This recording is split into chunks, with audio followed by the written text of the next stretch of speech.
Welcome to the Wisdom of Women show. We are dedicated to amplifying the voice of women business. A new model of leadership is emerging, and we are here to amplify the voices of women leading the way. I am host, Coco Zellman, five-time founder, impact investor, and creator of the Force for Good system. Thank you for joining us today as we illuminate the path to unlocking opportunities and prosperity for women-led enterprises by amplifying the voice and wisdom of women. So today we have an AI-fueled change maker in our midst.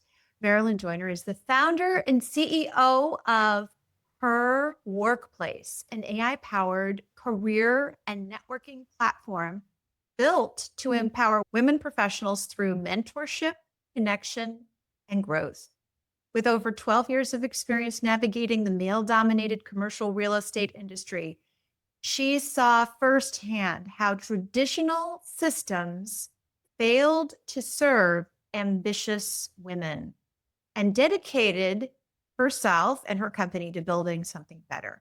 Her Workplace now facilitates over 1,500 AI-powered connections each month, serving a fast-growing membership of women in finance, tech, and professional services. Marilynn holds dual MBAs from Columbia Business School and London Business School, as well as a master's in real estate from Georgetown University. She is a visionary founder dedicated to building inclusive ecosystems where women can rise, lead, and thrive. Welcome, Marilynn. Thank you. I'm so excited to be here. Oh, it's so great. And I know you are leveraging the power of networks and community in your work, and I cannot wait to unpack all of it. But as you know, I always like to start out with a book has been written by a woman and has significantly influenced your life. Yes, I would say that a recent release by Mel Robbins, The Let Them Theory, has really shifted something for me. It reminded me that not everything or everyone deserves your energy. And it really gave me that freedom to lean into building something meaningful, focused on women, and focusing on the things that give me that positive energy and focusing on the things that really fuel me. So I really love that book by her. Oh my goodness. I love this book too. I listened to it on audiobook and while going to the gym. And I have to tell you, it really released something in me too. This idea that you choose to give your energy to things and you call it perfectionism or caring or whatever, but really it's just a story you make up about where you're spending your energy. So I love that you suggested this book, Let Them Theory by Mel Robbins. Awesome. Well, tell us, I would love to hear more of your personal journey, life journey. What brings you here to this place? If you could share with us, looking back at your life, those moments that shaped the person you are, created the belief sets that you have, and fostered resilience, courage, empathy, whatever is driving you most these days. You could give us that personal story of your journey. We would love to hear about those three big moments of your life. Yes, definitely. I would say that there were several moments throughout my life and career that have led me to where I am today. And it's a fun exercise to look back and see that there were little inklings of that push to leave corporate and become an entrepreneur. I had spent over 12 years in commercial real estate brokerage, which is a heavily male dominated industry and space to be in. And I remember very early on in my career working for one of the top firms. I had just been hired. I was in my mid 20s Every morning I would wake up early and take a hot yoga class. I would rush home, get suited up in my heels and lipstick, and get into the office before anyone else. I remember one day I was, again, one of the first people in the office, and my boss comes in and comes immediately up to my cubicle, kind of hovering over me in a really nice suit, slicked back hair. He says to me, "If you want to make it in this industry, I want you to be the first one in and the last one out." That moment really shaped my work ethic and taught me that discipline doesn't have to come at the cost of self-improvement. And this is something I kind of had to unlearn later on. But I was in these moments a lot where, primarily surrounded by men, them giving me advice. And I took and absorbed everything that was said to me and given to me. And later on, I learned that I didn't need to listen to everyone else. What I really needed was listening to myself. And I spent years building my career really embedded in this hustle culture. I had my eyes set on becoming a female CEO of a Fortune 100 company. That was my goal. After spending years in the industry, I struggled to climb the corporate ladder, lacking opportunities for mentorship, struggling to find sponsors. I worked really hard. I put my head down, but I just wasn't seeing the results. I decided to get an advanced degree. I had already gotten my master's from Georgetown. I loved to learn. And given that I wanted to get into the C-suite, I thought, why don't I go to business school? I just moved to New York City. So this is in my late 20s. I lived in Washington, D.C. before, transferred with my firm to New York, and decided to go to Columbia Business School in a global program that partnered with London Business School. And in school, I took this class that was focused on personal leadership. And the majority of the class was how to redefine or find what your values are and aligning those values with your career goals. And I had never really known what my values were. I was in this environment of serving other people and listening to what everyone else was saying and following that career path that my boss had set for me, one that I had not set for myself. So it was that moment that I realized my values of mentorship and resilience, happiness, and persevering didn't align with this Fortune 100 that I was working with, whereas their values were more about staying stagnant and following the rules. And so that was kind of the second piece of, am I in the right career? There's all these incredible people that I'm surrounded with in my class that have had robust careers where they've pivoted and experienced new things. And here I was in this box of only being in this one industry. So that was the second moment. And then the third was getting that courage to leave. And that took time. It actually took me 2 years to leave corporate to then embark on becoming an entrepreneur. It was little moments of working with someone new in my firm that was also building a business outside of our everyday work as commercial real estate brokers. And it was his mentorship that led me down this path of, I don't have to follow what everyone else is doing. I can create a career of my own, and I have autonomy over my own career and the things that I want to do. it doesn't have to look like having one job that's a 9 to 5. It can look like many different things. I was building up that courage and confidence that really gave me the opportunity and the chance to leave corporate and start what her workplace is today. The way that it began was I had an opportunity to take this physical space in New York City to host a ton of events bringing women together.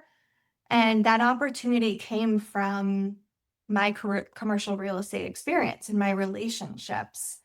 And so I started testing things of what do women want? What do they need support with?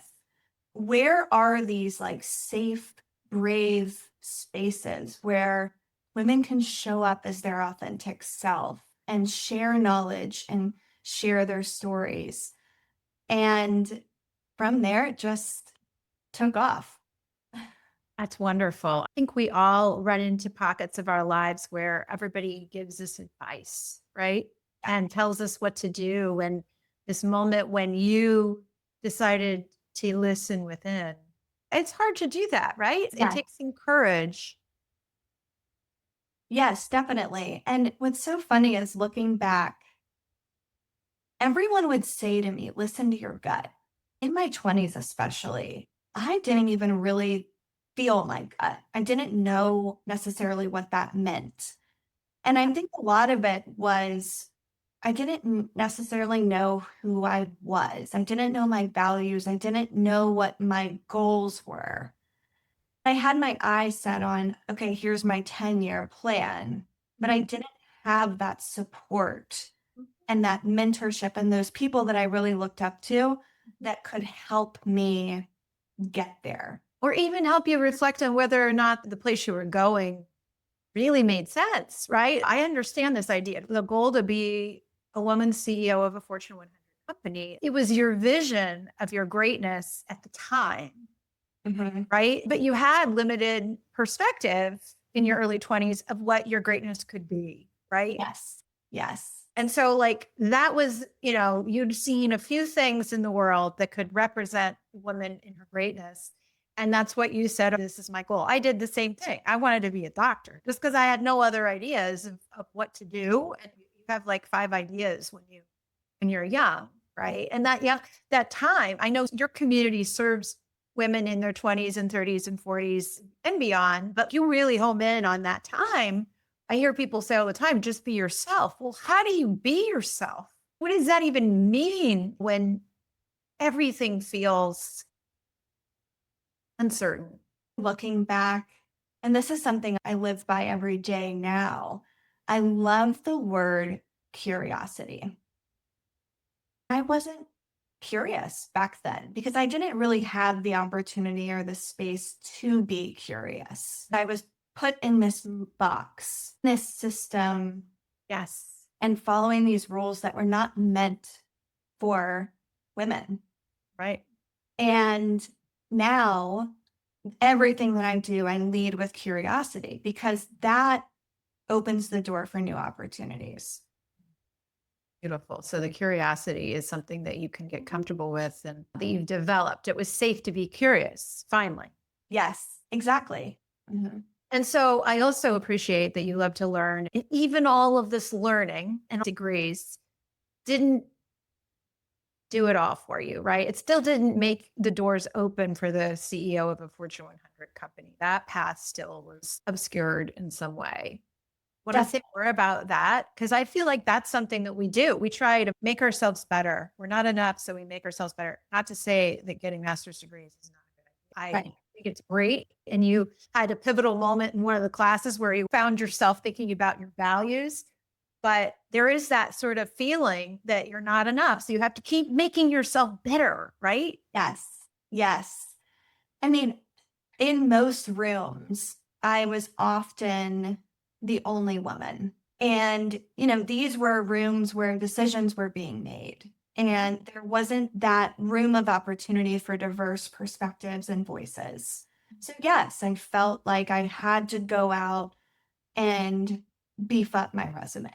The reason why I went to business school was most of my clients were CEOs. I really wanted to not only specifically build my relationships and my network in New York City, I also wanted to get inside their heads of, okay, what are they thinking when it comes to office space and growing their talent and finding the right physical environments for their companies. What's really interesting is I came out of business school with a completely different result. I went in saying, oh, I'm here to build my network and learn more about what my clients are thinking. And I left, I'm going to leave corporate and become an entrepreneur. Wow. That was really pivotal for me. Business school advanced degrees are not for everyone. I would never say you have to get this to get to that next phase. It's different across industries. But for me, it really shifted and broadened my idea of what I wanted my career to be. I remember sitting in class, meeting the other students, hearing about their careers and journeys. And it was not linear. Here I was in a linear career path. It gave me that confidence and courage to say, I want to try something else. Yeah. Okay. So you thought about it and then you made the leap. Yeah. And so what did that look like? How did this begin? What were you, when you were designing your ideas for her workplace, what was going through your mind? What were the challenges you wanted to solve? What was the vision of the brighter world you were creating? Yeah. So this was coming out of the pandemic. So I had finished business school during the pandemic. That gave me a lot of time and space to be creative, to think, to build a business plan. No one was leasing office space, and that's what I did. I was a commercial real estate broker. So it gave me that freedom. It took me 2 years to leave, and I didn't leave corporate until the end of 2022. I really tried to make it work because I had some great people I worked with and some not so great people that I worked with. But there was one mentor in particular that was becoming an entrepreneur, and he kind of really guided me through, again, leaning into my values, really building an understanding of what it is I wanted to do, potentially building another company on the side or going full-time entrepreneur, because he was navigating kind of the same path. So it all started with testing. And I'm a huge fan of test and learn. Whatever works, lean into it. Whatever doesn't work, abandon it as fast as possible. And that's how you continue to maintain speed when building something. And it started with these breakfasts and lunches where I would bring my friends together in corporate and ask questions of, what do you feel like you're missing? Does your company support you? Do you have a mentor? What are you looking for in a women's network? And this is around the time when Chief started to really get big.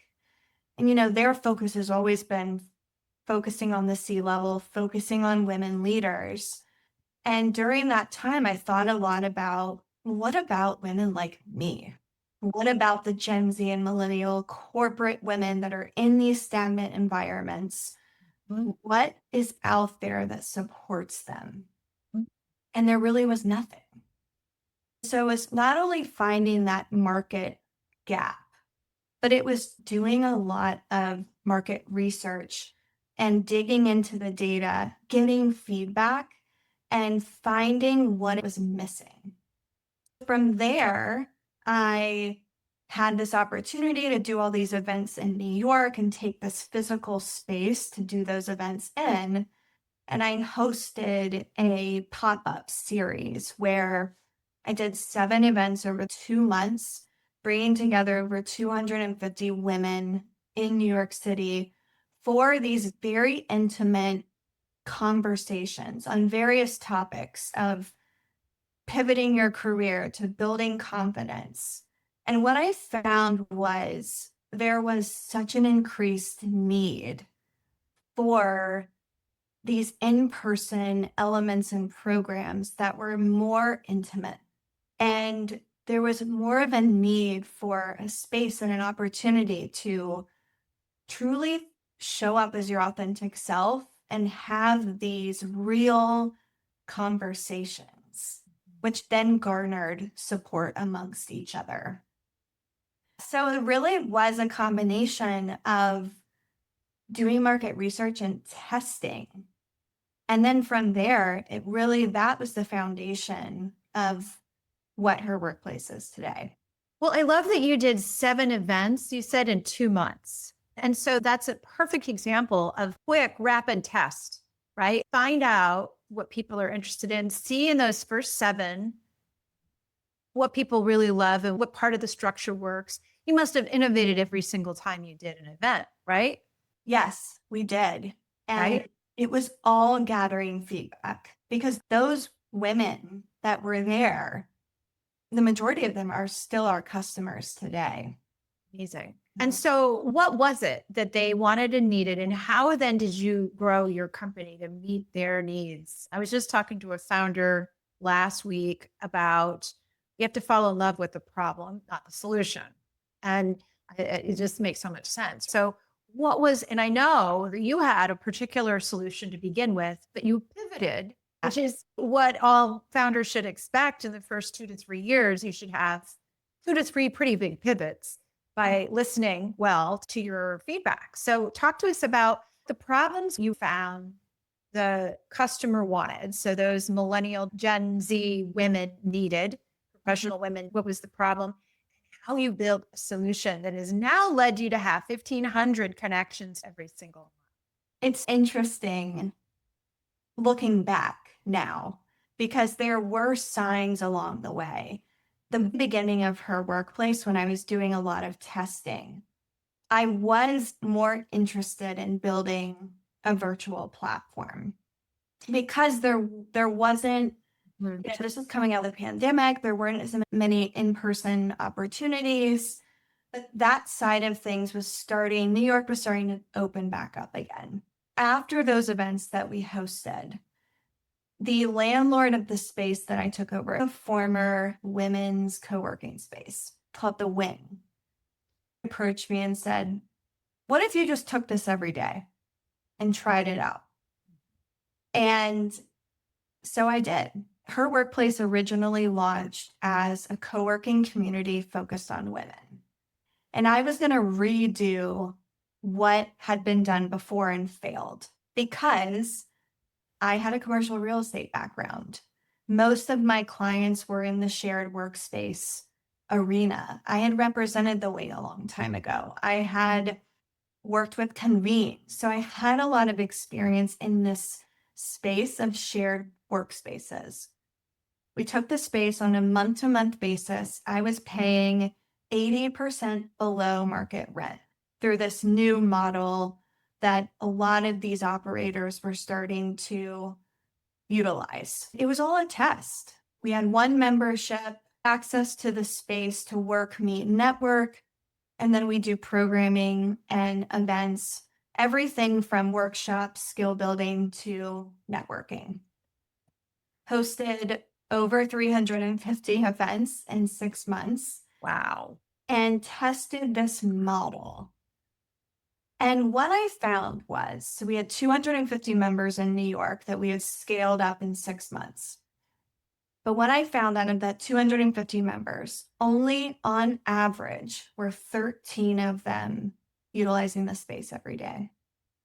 What we saw the most growth on was the networking, was the storytelling opportunities, were really the programs and events that we had cultivated.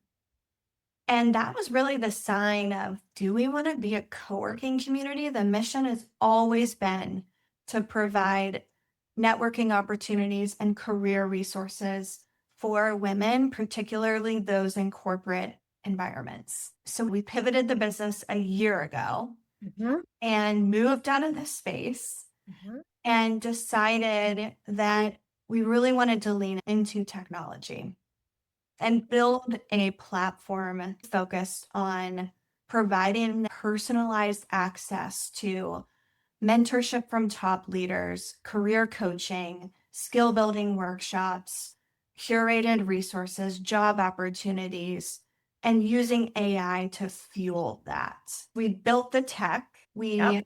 launched our tech platform in January of this year, continuing to evolve and iterate. We still have the in-person experiences and opportunities. I signed a deal with Tishman Speyer, a large commercial real estate operator, who gives us and our members access to their spaces across the country. So we still have a little bit of that element of, yes, you can meet, work, and network in a physical environment. And we do a lot of in-person events and programming that really supports the overall platform of resources that we provide. Just love that. It's so smart and capital efficient, really, because I can't imagine what it was costing if it wouldn't make sense. 13 people per day. Yeah. Even if it was 80% below market value, things are starting to change post-COVID. You're not going to be able to keep that rent forever. So being able to adapt and expand your market beyond leveraging technology. And what I'm also hearing, you're better able to lean into those specific challenges and still host events and offer this piece. And by the way, what is it? Tishman Speyer. Yeah, that's huge. So you have locations that your members can utilize all over the country. It's not just New York, it's everywhere. That allowed for us to grow our platform not only nationally, but now globally, because people get these in-person experiences. And we also have the technology and the resources to support that. Since the pivot, we quadrupled our revenue and our growth. Wow. So since the pivot, you've quadrupled your revenue and your growth. And I would imagine your gross profit, your gross profit has to have gone up because your cost of goods has gone down. Maybe you've invested in other things. So I don't know if you're more profitable overall, but it sounds like you made a good pivot.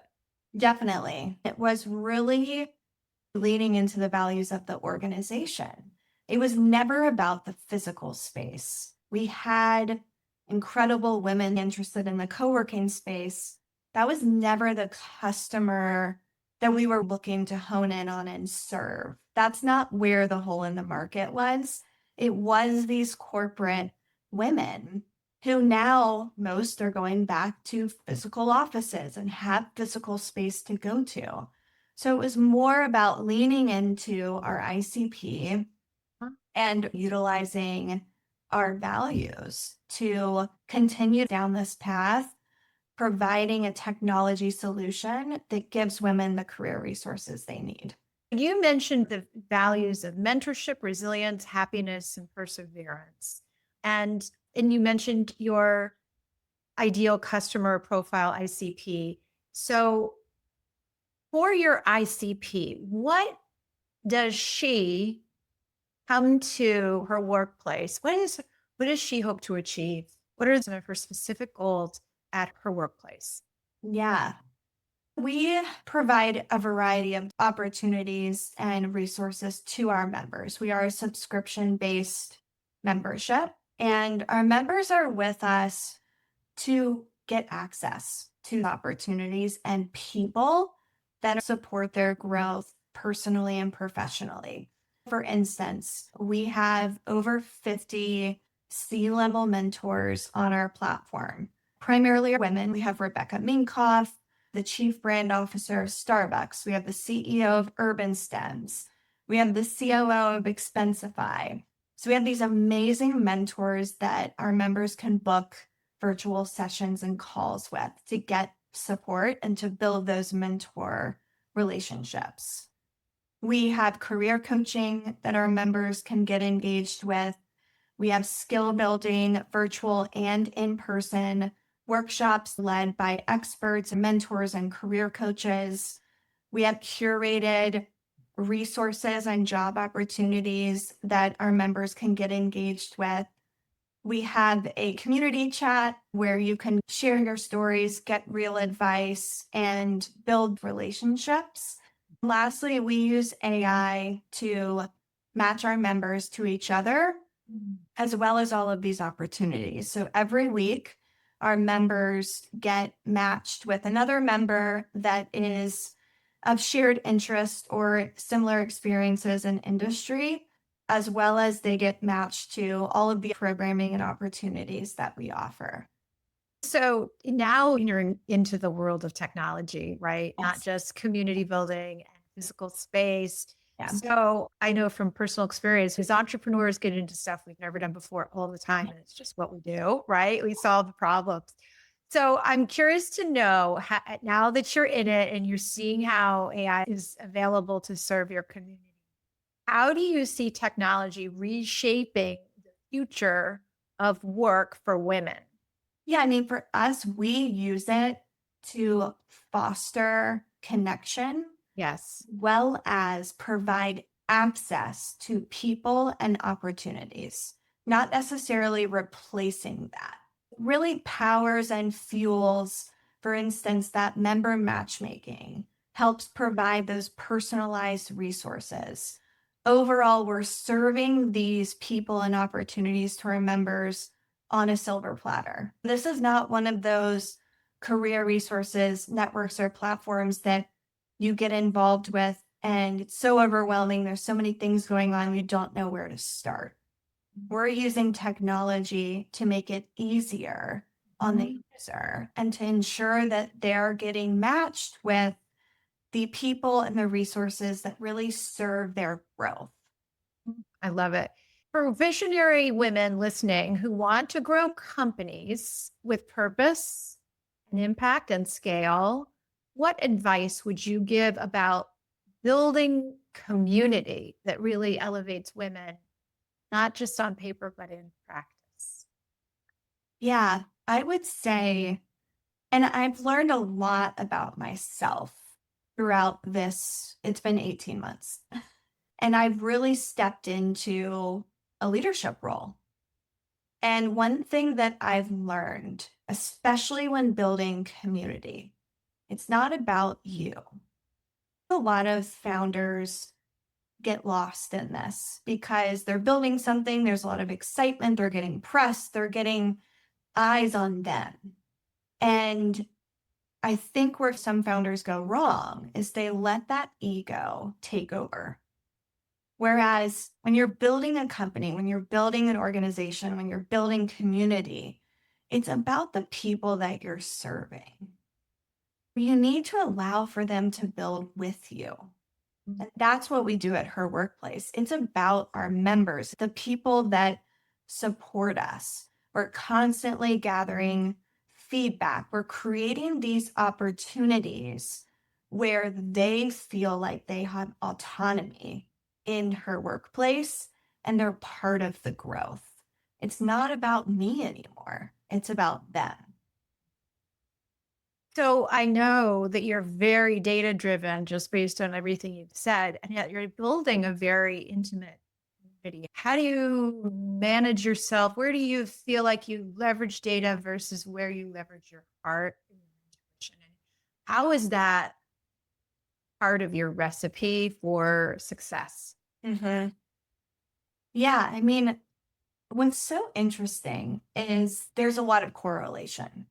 I'm the type of leader and founder where I follow the numbers because they really do tell a compelling story. As mentioned earlier, with the 13 people visiting the space every day, that told a story of, oh, the focus is not on the space. The focus and the interest is on this opportunity to come together and support each other.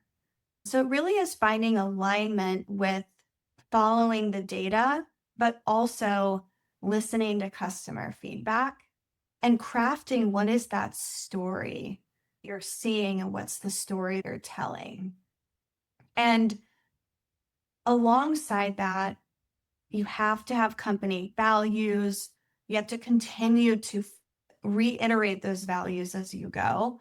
and our values have remained the same throughout, or feeling confusion, or just unsure about where to go next, go back to the values because Yeah. that will guide you on the next steps that you have to take. It seems so light, frivolous, like really?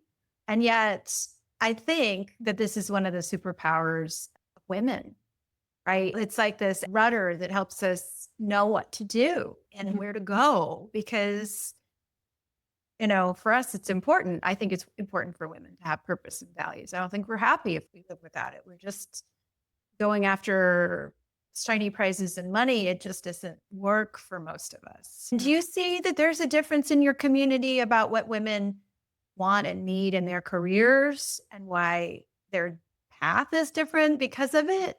How you get there is different. You experience that in your community? The majority of our members are women who are building their careers in corporate.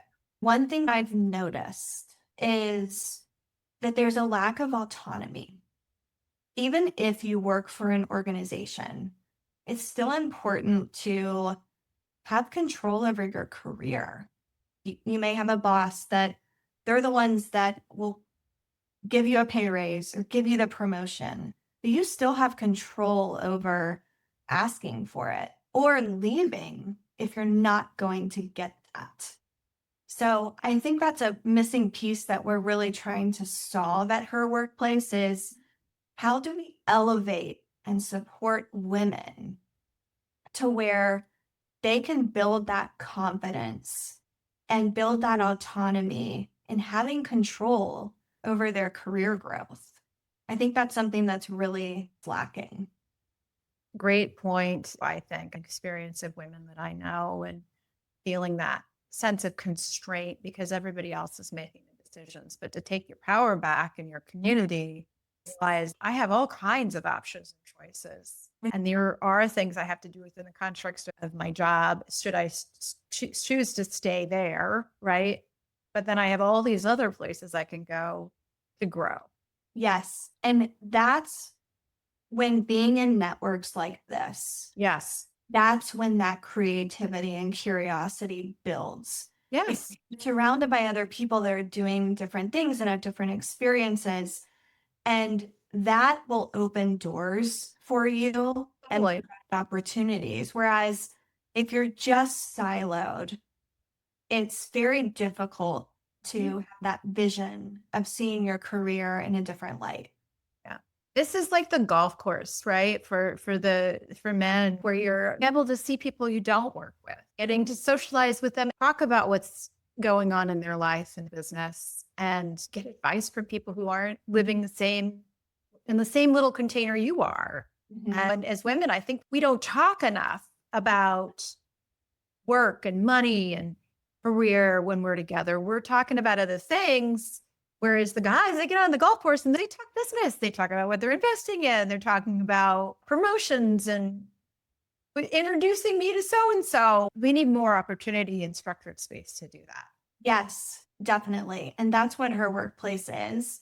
That's another piece that I personally faced challenges with, Yes. have also noticed is women don't support other women. There's not enough of that.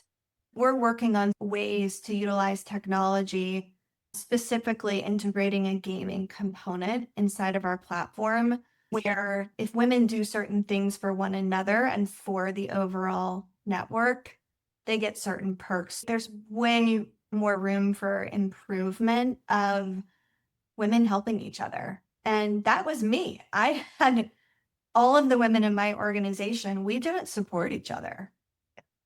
And it's such a shame because you're right that men are very different. On the golf course, they're doing deals and helping each other. How can we create an environment that does the same for women? Exactly. So how can our listeners and watchers today, how can they learn more about her workplace and what you have to offer and dive right into her workplace? Yeah. Yeah, so just a little more about us. We're a career resources platform that focuses on providing access to people and resources, primarily for Gen Z and millennial women in corporate environments. Everything about us is on our website, herworkplace.com, including the way that you can join to become a member of our network.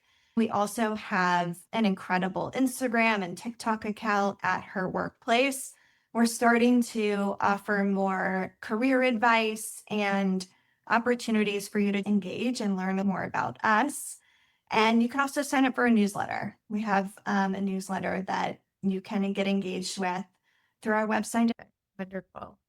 Well, I encourage everybody to check out herworkplace.com and get involved, get on the newsletter, see what's happening, dip your toe in, give it a shot, and find new ways to connect with other like-minded women and find ways to grow your career, your confidence, your resilience, right? And enjoy, right? Women are fun. I love being in the presence of other women. It just lights me up. It's the reason why A Force for Good, my platform, I decided to make it all for women.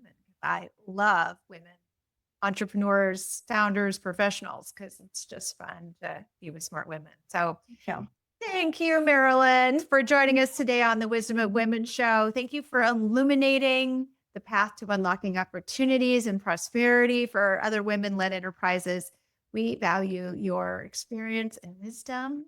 For our listeners, our world changers, be sure to follow, like, and share the Wisdom of Women show on your preferred listening platform and to infuse more of your wisdom into your business, take the Growth Readiness Quiz at aforceforgood.biz/quiz and uncover where your insight is needed most in your company. The world is made better by women-led business. So let's go make the world a better place. Cheers.